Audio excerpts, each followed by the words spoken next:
We are now almost halfway through the book of Psalms. As I have said before, the texts are not written in a social or political vacuum, and we'll see more of that in these Psalms. So welcome to Leah's Bible Babble, Psalms.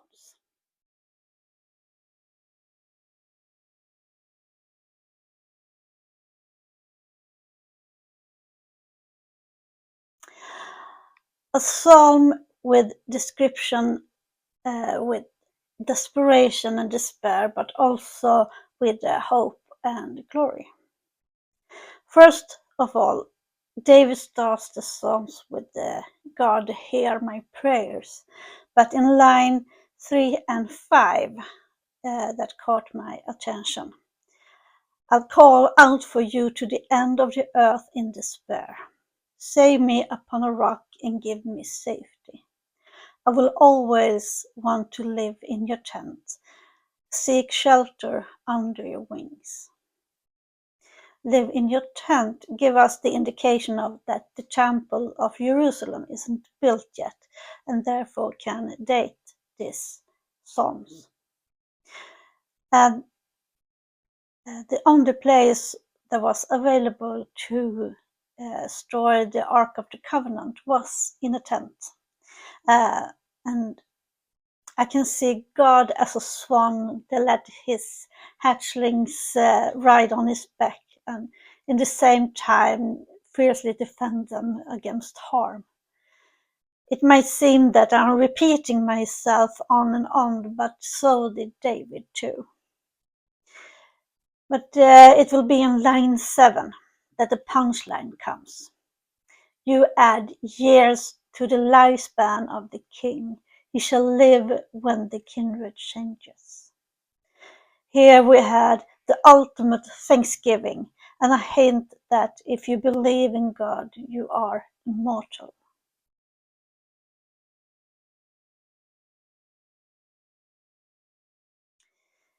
This is one of the longer psalms and contains 5 verses organized over 13 lines. The first verse with the line 2 to 5 reminds me of the song in Tassé, In You Alone, where the line 2 starts with, only in God my soul can find its rest. From him comes my salvation. And as always, there's a link down below so you can listen to the song in its entirety. But the first line of the song goes, only in you my soul can find peace, only in you, my God. But the text can be applied to different aspects in life. From two lovers that have found each other to the love between a child and a parent. You know, the kind of love when you only need to be in the same room as the other one and you feel completely safe and comfortable. As I said in my intro, that the text isn't written in a social vacuum. And in verse 3, or the second half of line 10, is when the text talks about a scale.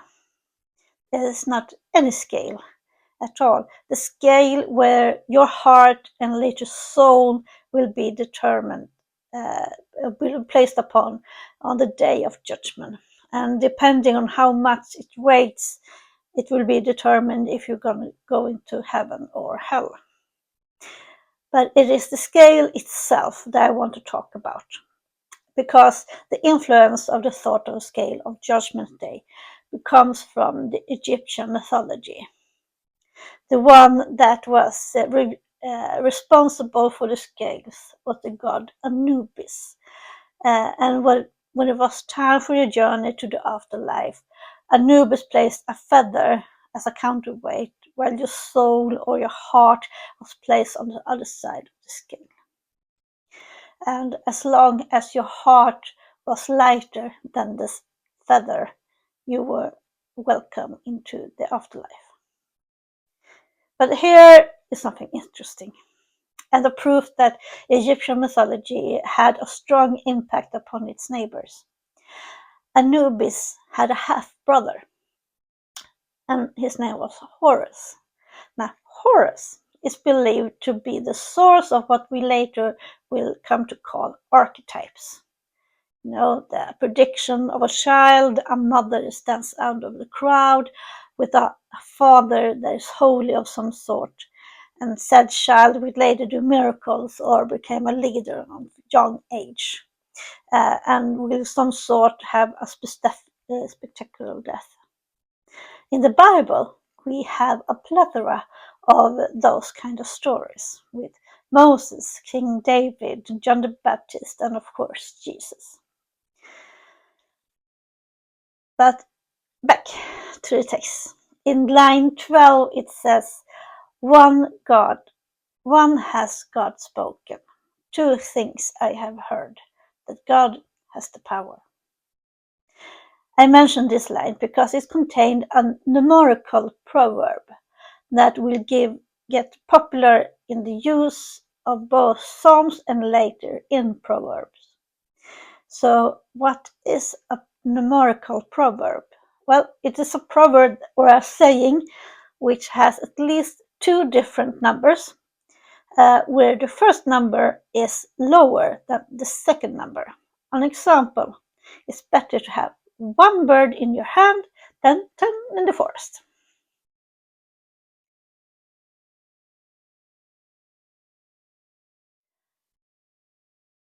Here the theme is thirst, both of the metaphorical one between God and a believer, but if you really dive into the text, you can reach an embryo of what later will be known as the Song of Solomon. I'm talking about line 2 and 7 here. God, my God, I'll seek you, my soul is thirsty after you, like a barren and dried up land. I remember when you go to rest. I think of you all the night, all hours of the night. Now, this is love. Not the first thing of attraction between two people, but the thing that comes after, when your thoughts wanders to what makes you smile inwardly and blushes outwardly. Like Elvis once sang, you're always on my mind.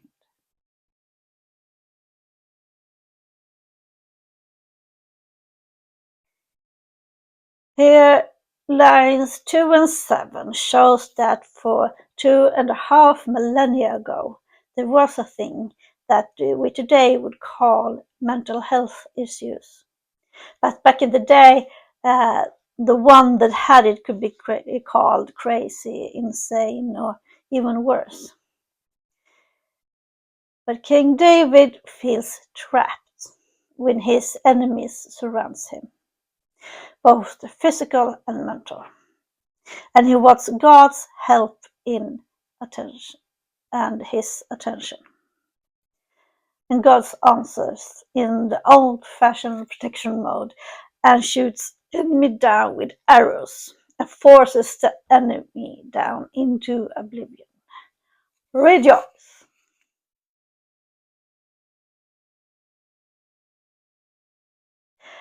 And finally, we have something positive. Here is a psalm filled with thanksgiving and praise. It's not about fearing God, it's more about having God at your side. He strengthens you when you feel weak and so on. It is also about forgiveness and to be chosen for a life with God. From line 10 to 14, we get a glimpse of how the landscape looked like for King David. With crops of wheat that give lush harvests thanks to the rain God gives, with meadows filled with sheep and lush valleys with different crops. I can see King David standing at a height looking down in the valley and trying to looking down on what he sees and feels humbled and grateful and somewhat trying to find the right words to describe everything. So, thank you for your time, your support and encouragement in here. Don't forget to like and subscribe as always so you don't miss out on anything.